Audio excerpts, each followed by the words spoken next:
미전역에서 홍역이 빠르게 확산하고 있습니다. 텍사스주에서는 처음으로 사망자가 발생한 가운데 LA 공항에서는 한국발 유아 승객이 홍역에 감염된 채 입국해 당국이 경고에 나섰습니다. 한인들이 많이 거주하는 LA 지역에서 한밤중 절도 사건이 잇따라 발생해 경찰이 수사에 착수했습니다. 오늘 LA의 한 주유소에서 총격으로 여성 한 명이 어깨에 부상을 입어 병원으로 긴급 이송됐습니다. 트럼프 행정부의 강력한 이민 단속으로 자발적 귀국길을 택하는 불법 체류자들이 늘고 있는 것으로 나타났습니다. 치솟는 계란값을 잡기 위해 연방 농무부가 10억 달러 규모의 예산을 투입한다고 밝혔습니다.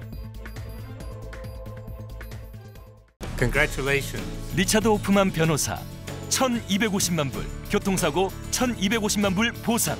사상 최고의 보상금으로 다시 한번 실력을 입증했습니다. 리차드 호프만이 아니었으면 이렇게 큰 보상금은 꿈도 못 꿨죠. 정말 최선을 다해 열심히 도와주시는 모습에 모두 감동받았어요. 1,250만 불이라니 아직도 믿기지가 않네요. Trusted me to win for you. 리차드 호프만 법률그룹 323-782-8600. 여러분 안녕하십니까? 2월 26일 첫 소식입니다. 텍사스주에서 홍역이 빠르게 확산하면서 10년 만에 처음으로 사망자가 발생했습니다. 러벅시 보건당국에 따르면 텍사스 서부 지역에서 홍역 백신을 접종하지 않은 초등학생 한 명이 감염돼 병원에서 치료를 받던 중 숨졌습니다.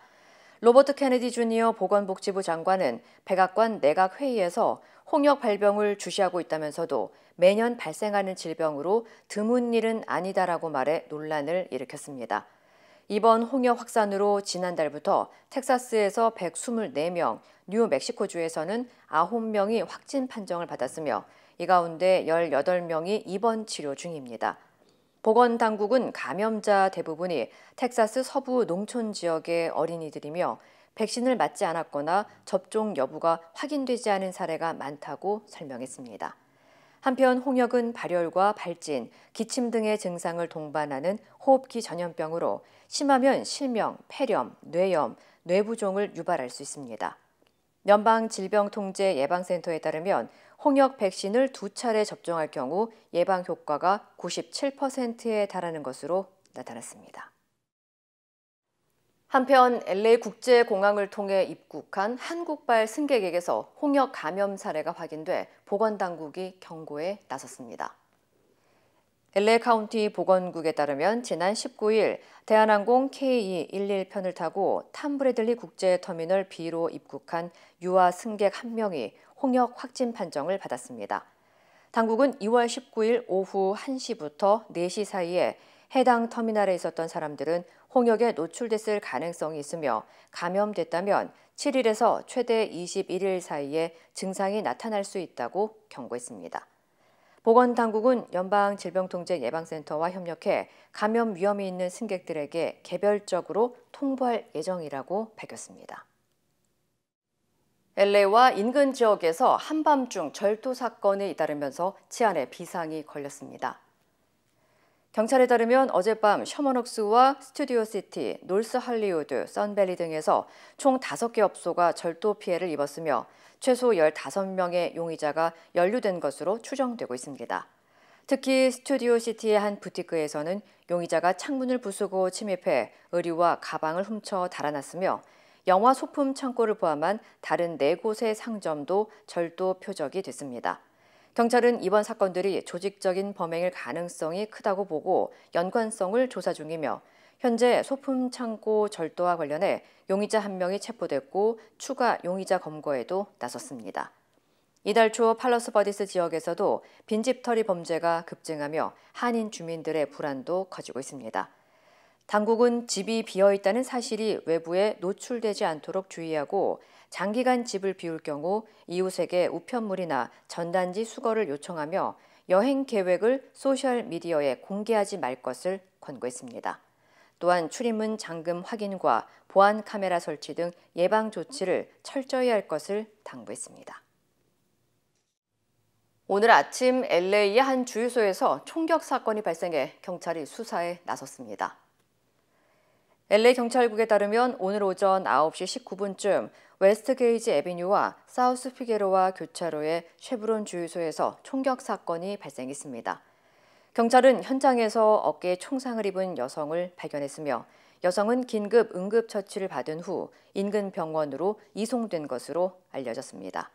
용의자는 30대 후반에서 40대 초반으로 추정되는 흑인 남성으로 왼쪽 눈 주변에 문신이 있고 사건 당시 밝은색 후드티를 착용하고 있었던 것으로 전해졌습니다.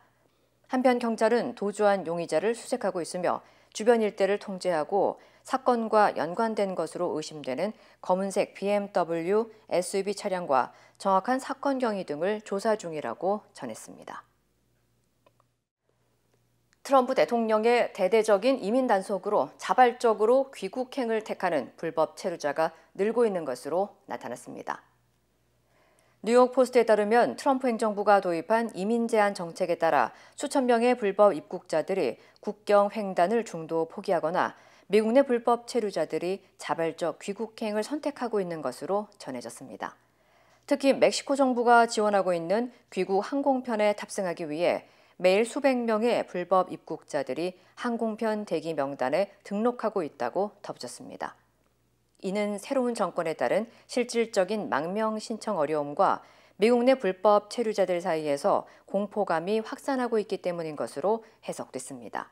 The wall is an incredible deterrent factor for illegal migrant caravans. The president is committed to the continuation of the construction of the wall. 한편 마이크 뱅크스 국경 순찰 대장은 지난달 미국 남부 지역 국경을 통한 불법 입국 사례가 지난해 같은 기간 대비 94% 감소했다고 밝혔습니다. 연방 농무부가 치솟는 계란 가격을 잡기 위해 10억 달러 규모의 지원책을 발표했습니다.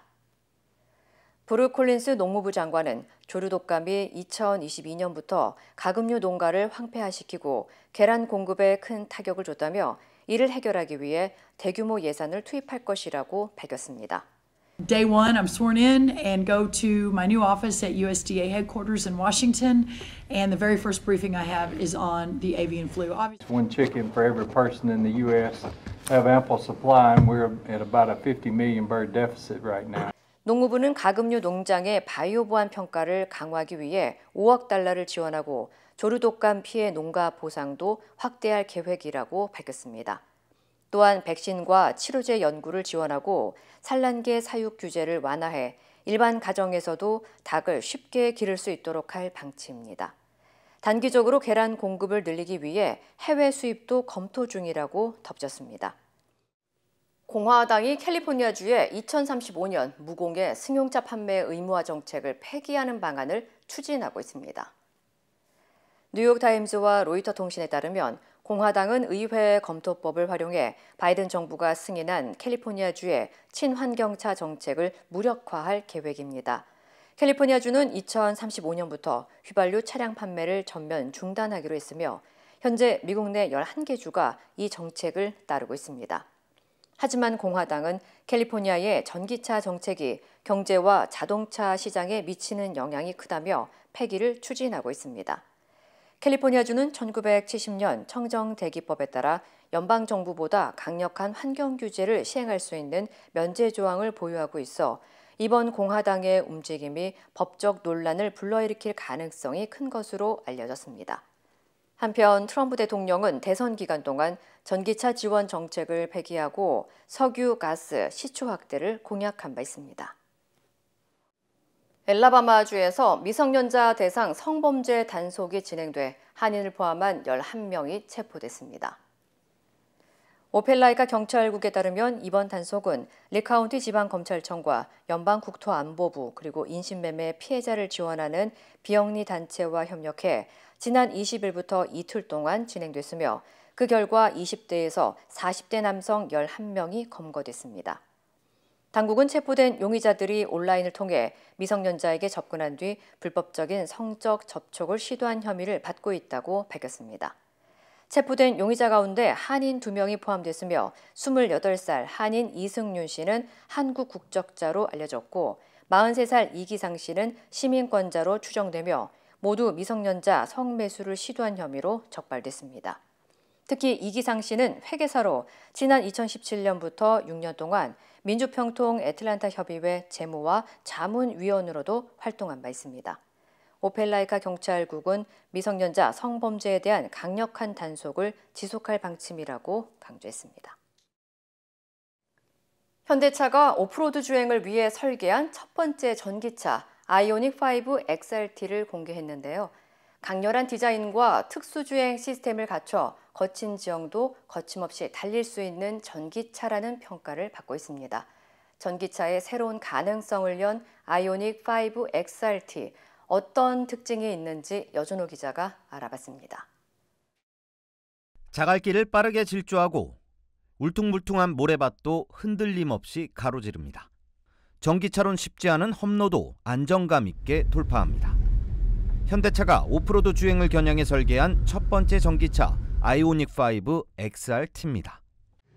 We feel like there's really not a electric car available for the kind of weekender person that wants to go out, go camping, go mountain biking, but maybe lives in a city and wants something that's, capable in the city on the road, but also can drive out in the sand and go camping and that sort of thing. So we think that we found like a niche little market with this XRT variant of the Ioniq 5. 오프로드 환경을 고려해 디자인에서도 차별화를 꾀했습니다.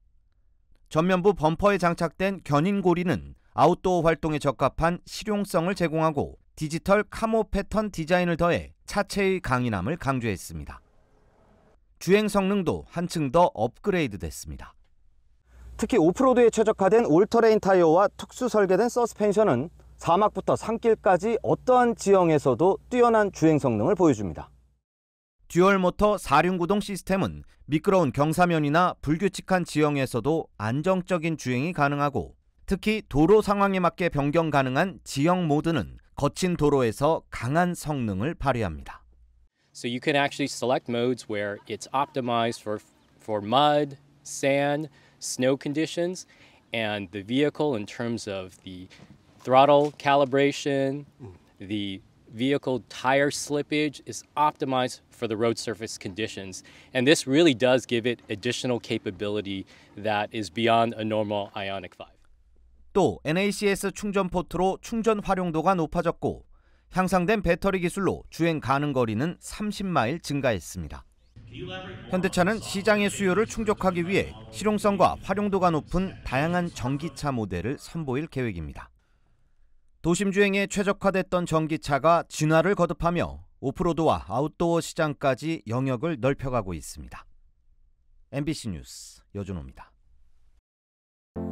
낯선 이국 땅에서 새로운 삶을 시작한 지 50여 년. 언어와 문화의 장벽을 넘어 힘차게 걸어오신 어르신들. 여러분의 노력과 헌신에 깊이 감사드립니다.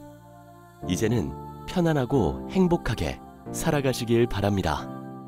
MJ보험은 한인 커뮤니티를 이끌어오신 어르신들을 진심으로 응원합니다.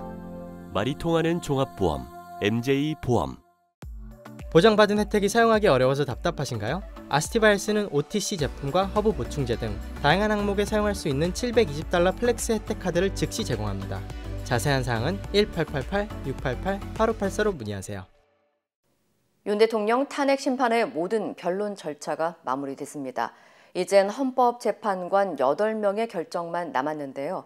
재판관들은 서로의 의견을 나누는 평의 절차에 들어갔습니다. 앞으로의 일정을 구나연 기자가 정리했습니다. 윤석열 대통령의 정치적 운명을 결정할 헌법재판관들입니다. 한 명이 공석이라 모두 8명입니다. 재판관들 회의실에는 도감청 방지 장치가 설치돼 있고 밀착 경호도 이뤄지고 있습니다. 철통 보안 속에 재판관 전원이 모이는 평의가 시작됐습니다.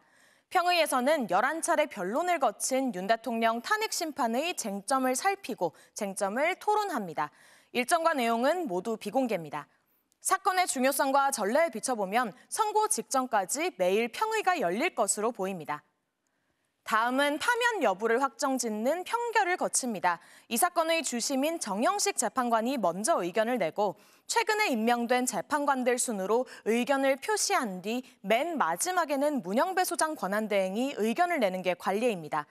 평결 내용을 토대로 주심인 정영식 재판관이 다수 의견을 기초로 결정문 초안을 작성합니다. 만약 주심이 소수 의견을 낼 경우에는 다수 의견을 낸 재판관 중 한 명이 초안을 작성합니다. 평의와 평결, 결정문 작성의 3단계를 거쳐 최종 결론까지 2주가량이 걸릴 것으로 보입니다. 노무현 전 대통령은 변론 종결에서 선고까지 14일, 박근혜 전 대통령은 11일 걸렸는데요. 선고 날짜는 노 전 대통령은 사흘 전에, 박 전 대통령은 이틀 전에 공개했습니다. 두 전직 대통령 탄핵 심판 선고가 모두 금요일이었던 만큼 3월 7일이나 14일 결과가 나올 수 있습니다. 변수는 있습니다. 마은혁 헌법재판관 후보자를 최상목 대행이 임명하지 않은 게 위헌인지 헌재가 오늘 결정합니다. 헌재 결정에 따라 마 후보자가 새 재판관으로 합류한다면 헌재는 구인 완전체가 됩니다. 다만 마 후보자가 윤 대통령 탄핵 심판에 참여하면 변론을 재개해야 해 선고가 늦어질 수 있습니다. 하지만 관례에 따라 참여 안 할 가능성이 높다는 관측이 많습니다. 탄핵 심판 선고 효력은 즉시 발생합니다. 기각되면 윤 대통령은 바로 직무에 복귀하지만 인용되면 즉시 파면됩니다. 파면하려면 재판관 6명 이상 동의해야 합니다. 파면되면 차기 대통령 선거는 60일 이내에 치러야 합니다. 선거일은 최상목 대통령 권한대행이 정합니다. 5월 중순 장미 대선이 유력해 보입니다. MBC 뉴스 구나연입니다. 지난 대선 TV토론에서 허위 사실을 말한 혐의로 재판에 넘겨진 이재명 민주당 대표에게 검찰이 1심과 같은 징역 2년을 선고해달라고 재판부에 요구했습니다. 항소심 선고는 4주 뒤에 내려지는데 이 대표는 여전히 혐의를 부인하고 있습니다. 유서영 기자입니다. 공직선거법 위반 항소심 결심 공판에 출석한 이재명 더불어민주당 대표. 세상의 이치라고 하는 게 다 상식과 원칙대로 가게 돼 있습니다. 검찰은 징역 2년을 선고해달라고 재판부에 요청했습니다. 지난해 11월 1심 재판부는 고 김문기 성남도시개발공사 1처장을 모른다는 취지의 이 대표 발언 4개 중 김 씨와 찍힌 골프 사진이 조작됐다는 발언은 거짓이라고 봤습니다. 또 백현동 부지용도 변경 관련 국토교통부에 압박이 있었다는 발언 역시 거짓으로 판단했습니다. 검찰은 1심 법원이 무죄로 판단한 고 김문기 씨 관련 나머지 발언에 대해서도 허위란 사실을 알고도 당선을 목적으로 유리하게 발언한 게 명백하다며 유죄를 주장했습니다. 반면 이 대표는 김문기 처장에 대해 몰랐다고 한 건 기억에 남아있지 않다는 뜻이었다며 혐의를 부인했습니다. 항소심 재판부는 2심 선고일자를 다음 달 26일로 정했습니다. 사법부가 현명하게 그리고 정의롭게 실체적 진실에 입각해서 잘 판단하실 걸로 생각합니다. 공직선거법에 따라 선거법 위반 사건은 1심은 6개월, 2심과 3심은 이전 재판 종료 이후 각각 석 달 안에 끝내야 합니다. 즉 2심 재판부가 3월 26일 선고를 하면 석 달 뒤인 6월 말까지는 대법원 판결이 나와야 한다는 겁니다. 만약 헌재의 윤석열 대통령 탄핵 심판 결정에 따라 조기 대선이 확정될 경우 선거일은 5월 중순이 유력합니다. 대법원 심리 속도가 이 대표 대권 행보의 변수가 될 수 있는 겁니다. 1심 재판부는 징역 1년에 집행유예 2년을 선고했습니다. 이대로 확정되면 의원직을 잃고 10년간 대선에 출마할 수 없습니다. 대법원이 2심 법원으로부터 소송 기록과 증거물을 넘겨받는데도 한 달은 걸리는 만큼 대법원 선고는 대선 이후가 될 가능성이 높습니다.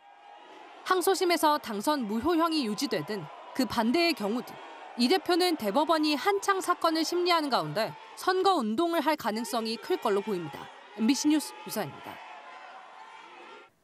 홍준표 대구시장이 윤석열 대통령의 최후 변론에 대해 대통령으로서의 자존심을 지켰다고 평가했습니다.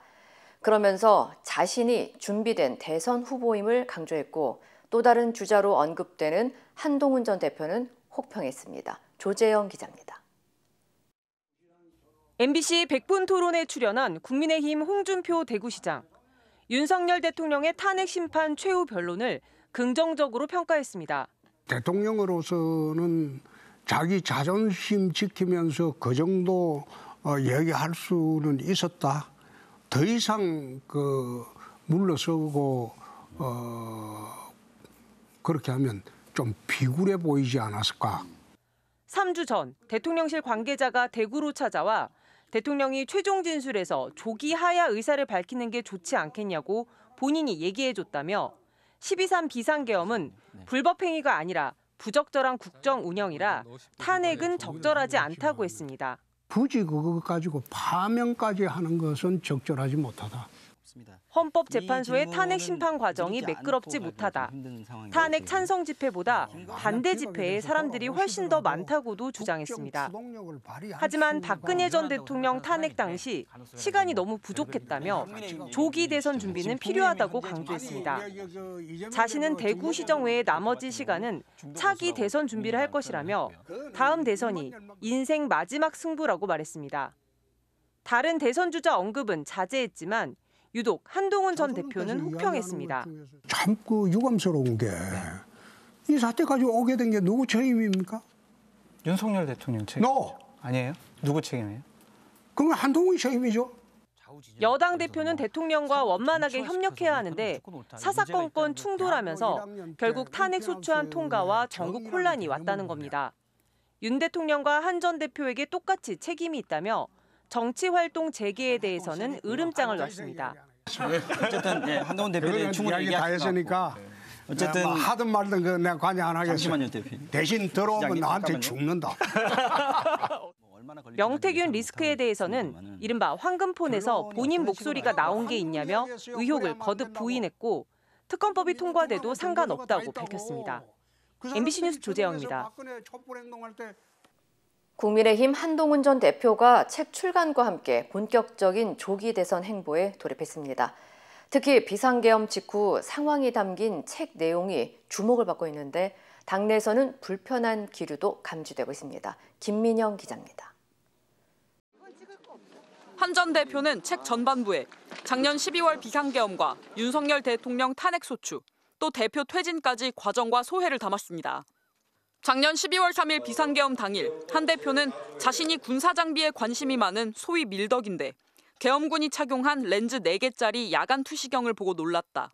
전기를 끊을 거라는 계획이라 생각했고 전자투표를 못할 수 있으니 수기로라도 표결을 시도해야 한다 말했다고 적었습니다. 다음 날 윤 대통령과 면담 자리에선 정치인 체포조 보도가 사실이냐 묻자 윤 대통령이 만약 정치인을 체포하려 했다면 방첩사를 동원했을 텐데 동원하지 않았다며 묻지도 않은 방첩사를 언급해 의문이 들었다고 적었습니다.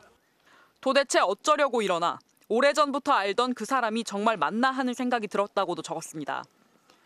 지난해 총선에 불출마한 건 온전한 자신의 뜻이 아니었다고 처음 밝혔습니다.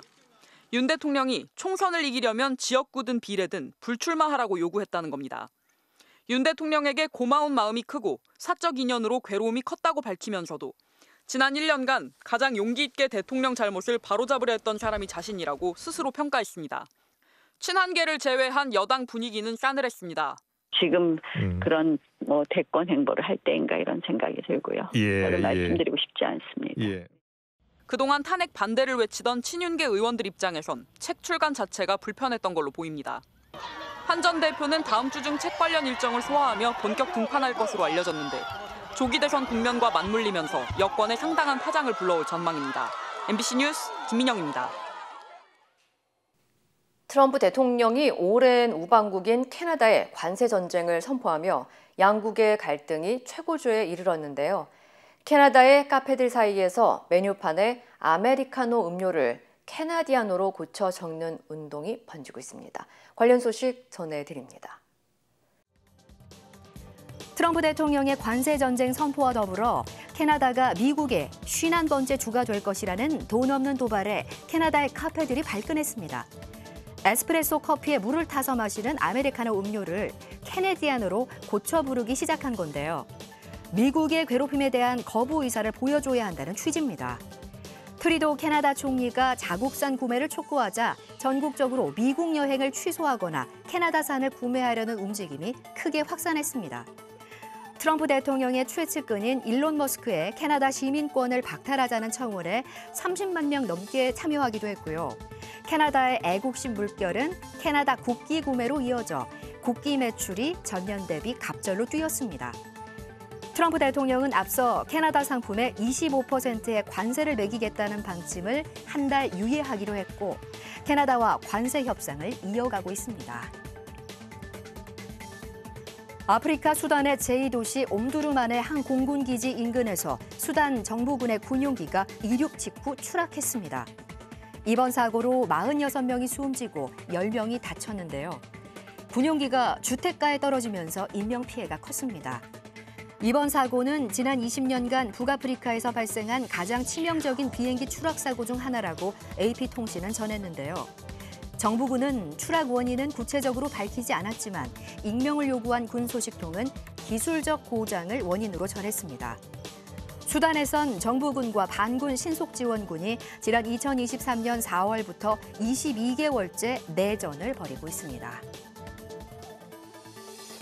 중국 국가임업국은 올해 3월부터 5월까지 중국 북부 지역에서 모래 폭풍이 9회에서 12회 발생할 것으로 예측했습니다. 역대 평균인 12.5회보다 적은 수치인데요. 이 가운데 강한 모래 폭풍 발생 건수는 2회에서 4회지만 강도는 상대적으로 약할 것으로 분석됐습니다. 황사가 지속하는 기간은 5일에서 7일로 예년과 비슷하겠지만 지난해 평균인 8.2일보다는 짧아질 것으로 예상됐습니다. 다만 겨울 기온이 과거 평균보다 높았고 몽골과 네이멍 자치구의 강수량이 감소했다는 점 등은 황사 예보의 불확실성으로 작용할 전망입니다. 한 남성이 담장 너머로 툭 던진 물건에서 연기가 피어오릅니다. 러시아 우크라이나 침공 3주년인 지난 24일 오전 프랑스 마르세유 주재 러시아 영사관 경내에 사제 폭발물 3개가 투척됐는데요. 다행히 인명피해는 없었는데 프랑스 핵심 연구기관인 국립과학연구원 직원 2명이 용의자로 체포됐습니다. 이들의 국적은 공개되지 않았는데요. 이들은 각각 엔지니어와 화학자로 질소와 다른 화학물질을 혼합해 사제 폭발물을 만든 것으로 알려졌고요. 러시아의 우크라이나 침공에 항의하는 차원에서 범행했다고 경찰 조사에서 진술했습니다. 검찰은 이들을 재물손괴와 폭발물 무단 제조 혐의로 재판에 넘겼습니다. 지금까지 이 시각 세계였습니다. 힘들고 어려울 때 실력 있는 변호사가 필요하십니까? 60년 역사의 대형 로펌 KMFM 로펌의 최미수 변호사와 함께하세요. 교통사고, 민사법, 형사법, 가정법 등 풍부한 경험과 최고의 실력으로 완벽하게 도와드립니다. 최고의 보상을 책임지는 실력 있는 대형 로펌, 도움이 필요할 때 강한 힘이 되는 변호사, KMFM 로펌 최미수 변호사, 213-427-2350. 인터넷과 SNS에서 화제가 된 소식들 알아보는 투데이 와글와글입니다. 북한산 정상에서 촬영된 한 청년의 집념이 담긴 영상이 많은 화제를 모았는데요. 영상 함께 보실까요? 지난 주말 북한산 비봉 정상입니다. 그런데 바위 틈 아래 희미하게 보이는 검은색 물체 보이시나요? 바로 최신형 스마트폰입니다. 친구들과 정상에 오른 청년은 간식을 먹던 중 스마트폰을 떨어뜨렸고 하필이면 7m 아래 바위 틈으로 빠져버리고 말았는데요. 도저히 손으로 꺼낼 수 없는 깊이에 일행은 하산할 수밖에 없었습니다. 하지만 다음 날 만반의 준비를 하고 다시 산에 올랐는데요. 미리 구입해온 커튼봉에 주방에서 사용하는 뒤집개를 고정해 스마트폰을 들어 올릴 장비를 만들었고요. 1시간에 걸친 집념의 노력 끝에 결과는 완벽한 성공. 청년은 온전한 상태로 작동되는 스마트폰을 다시 손에 쥘 수 있었는데요. 누리꾼들은 이 정도면 기기 평생 써야겠다. 눈물 없이 볼 수 없는 감동의 드라마라는 소감을 전했습니다. 1층 상가의 월세가 무료라면 혹하지 않을 자영업자가 있을까요? 실제로 중고거래 플랫폼에 월세를 내지 않고 배달 포장 전문점을 임대할 분을 구한다는 글이 올라왔는데요. 다만 사용 조건이 있습니다. 글쓴이는 법인회사가 이전하면서 건물 1층은 주방으로 쓰고 2층에서 3층은 사무실로 쓰려 했지만 사정상 공간을 나누려 한다고 상황을 설명했는데요. 글쓴이가 제시한 보증금은 500만 원. 끝으로 월세를 내지 않는 대신 회사 직원 15명의 점심을 챙겨주면 된다는 조건을 덧붙였는데요. 누리꾼 사이에선 초기 자본 없는 사람에겐 괜찮은 제안일 수도 있다는 의견이 있었고요. 재료비에 인건비 생각하면 내 돈 들여 회사 구내식당 운영하는 것이라며 양심 없는 임대인이라는 의견도 나왔습니다. 미국에서 기존의 억만장자를 뛰어넘는 새로운 초부유층이 형성되고 있다면서 그 명단이 공개됐습니다. 바로 슈퍼 억만장자인데 누가 이름을 올렸을까요? 슈퍼 억만장자는 500억 달러, 우리 돈 약 71조 6천억 원 이상의 재산을 가진 이들을 뜻하는데요. 미국 일간 월스트리트 저널은 올해 2월 기준으로 전 세계 24명의 슈퍼 억만장자가 있다고 전했습니다. 그럼 누가 가장 자산이 많았을까요? 세계 최고 부자는 약 600조 원을 보유한 테슬라 최고 경영자 일론 머스크로 조사됐고요. 2위는 약 378조 원의 아마존 창업자 제프 베이조스. 3위는 세계 최대 명품 그룹인 루이비통 모에 헤네시의 베르나르 아르노 회장이 차지했습니다. 여기서 또 놀라운 소식, 슈퍼 억만장자 24명의 자산을 모두 합친 금액은 3조 3천억 달러로 프랑스의 명모 국내 총생산에 맞먹는 수준이라고 월스트리트 저널은 전했습니다. 슈퍼 억만장자 10명 가운데 6명은 기술 혁신으로 큰 돈을 번 IT 관련 기업가였고 전체 명단에서 여성은 3명이 있었습니다.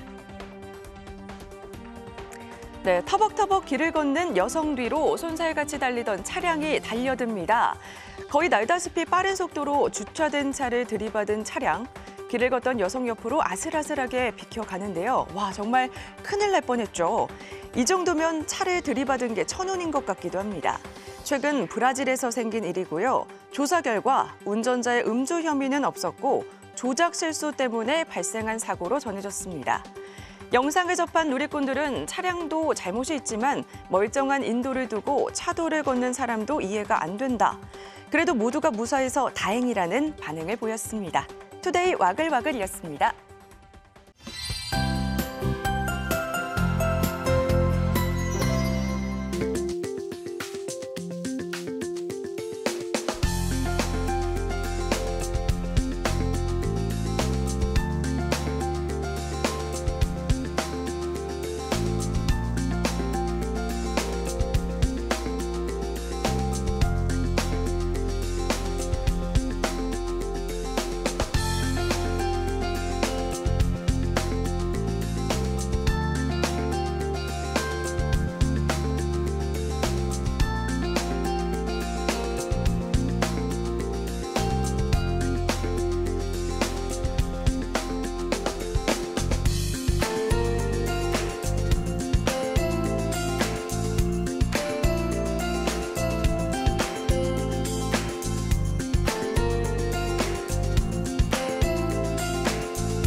이상으로 2월 26일 수요일 뉴스를 마칩니다. 시청해주신 여러분 고맙습니다.